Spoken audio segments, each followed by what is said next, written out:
would be a continuation to the previous video wherein we started talking about partial derivatives. And I'll start this video by introducing some more notations. So we do know that we can write the partial derivative of a function f with respect to some independent variable, let's say x, as this, del f over del x. What you can also do is you can write f sub x, and this is one and the same thing. It just depends, up to you, whatever you want to use. Now, you don't only have partial derivatives as functions of their own. Sometimes in life you want to figure out the partial derivatives of the function with respect to certain variable at an exact point. So in that case, you write it as, if you want to figure out from either of the notations, you just write the point itself. So you write x naught, y naught, or whatever the point you have. Or in this notation of f sub x, you just write along with it x naught, y naught. So that's a bit of a notation that I wanted to introduce. Let's move on forward and talk about some interesting properties of partial derivatives. So let's say you have an interesting function, a really interesting function, and it says the function will be equal to 0 if x times y is not 0, and the function will be equal to 2 if x times y is equal to 0. So what that means, if you go on and plot this piecewise defined function. So let me take this to be the x-axis, this to be the y-axis, and this to be the z-axis. So if this point right here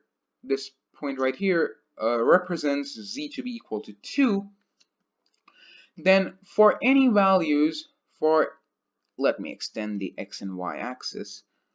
So for any value of x or y that satisfies this equation, x times y equals 0, those values only occur if x equals 0 or y equals 0. So that means x equals 0 just means x equals 0 or y equals 0 just means a set of these two lines, and along these two lines, the product of x and y is equal to 0. And there you go. Except for the points lying on these two blue lines, for no other xy coordinate will x times y be equal to 0. So for all other points, you have the function to be equal to 0. So it just lies within the xy plane. Now what you can do is you can try and finding out the partial derivative. You can find out the partial derivative of this function. So if you want to find the partial derivative of this function with respect to x, let's say, at the origin, then you can easily see that if you change x, so you go along this pink line right there. If you change x, you really don't change the value of f, but still not changing means that the derivative is just equal to 0. Similarly, what you can do is you can try writing out the partial differential of f with respect to y and at the origin, and you see if you change anything from on this yellow line, you still don't change any value of f, so you still get the partial derivative to be equal to 0. But that's rather peculiar, because this function right here is not continuous at the origin. It's not continuous for x and y to be equal to the origin. But despite being discontinuous, it's still differentiable. However, in single variable calculus, in single variable functions, differentiability, the ability to get differentiated, implies continuity. However, in multivariable functions, and you have the example right here, differentiability does not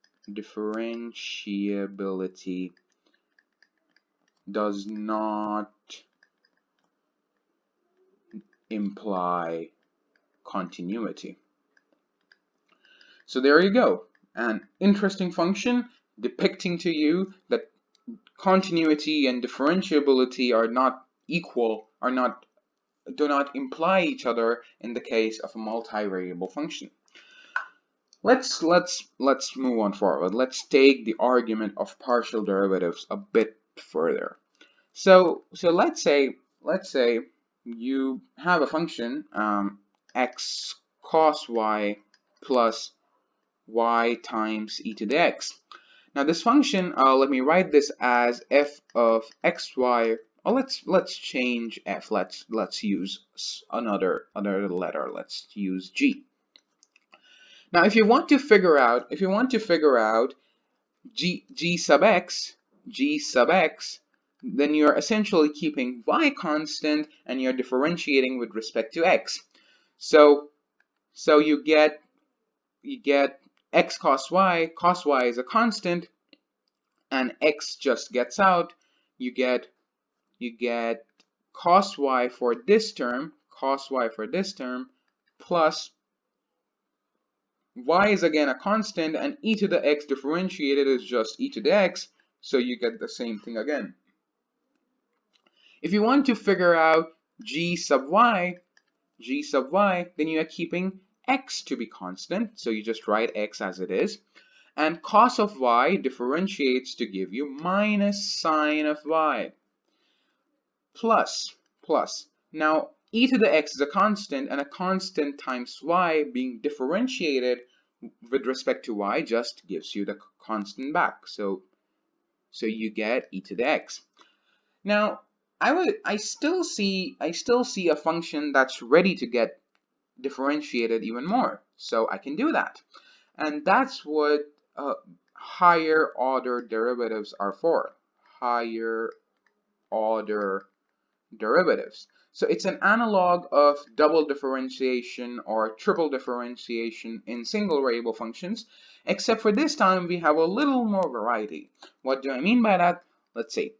So once I have del g over del x, I can either differentiate it with respect to x, and I will do that. Let's try that.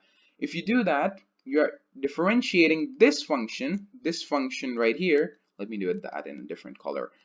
This function right here with respect to x. So cos of y is just a constant. A constant just vanishes, and y is a constant again, but then it's getting multiplied by e to the x. So the result is e to the y times e to the x.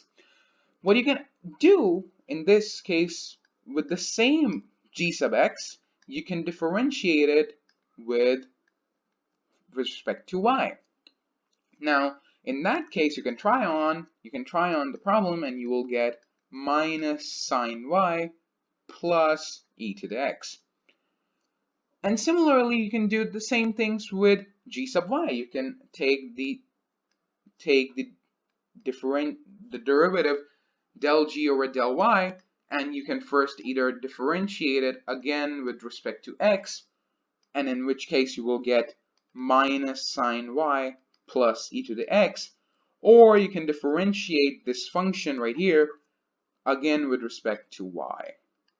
And if you do that, you get minus x cos y plus e to the x just vanishes because that's a constant. Now, essentially, there is no theoretical bound of how many number of times you can differentiate a function. You can just continue the math forever, and you will never exhaust the possibilities to differentiate a function. However, in most cases, in physical applications, in practical applications, you really are really done by taking the first order and the second order derivatives. So by first order, I mean differentiating once, and by second order, I mean differentiating twice. So twice means second order, and this means first order. I want to point out one more thing. If you see these two functions that we got here, both of them are the same. That's not a coincidence.